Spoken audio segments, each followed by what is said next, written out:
बारे में आपसे डिस्कस करेंगे। लॉकआउट टैगआउट है क्या?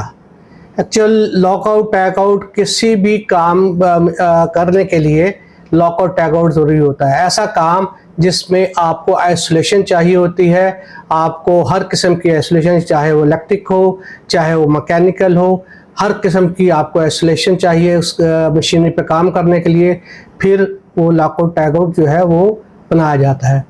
लॉकआउट टैगआउट का मेन मकसद आप इंसान की हिफाजत और काम करने वाले की हिफाजत और इक्विपमेंट दोनों की हिफाजत है। लॉकआउट टैगआउट में जब किसी भी शोबे ने किसी भी इक्विपमेंट पे काम करना होता है तो वो रिक्वेस्ट करता है ऑपरेशन स्टाफ से कि मुझे ये इस सिस्टम पे मेरे काम करना है और इस सिस्टम को आइसोलेट करके दिया जाए। तो जो सुपरवाइज़र है, शिफ्ट सुपरवाइज़र, शिफ्ट इंजीनियर, वो देखता है कि मैं इस इक्विपमेंट को दे सकता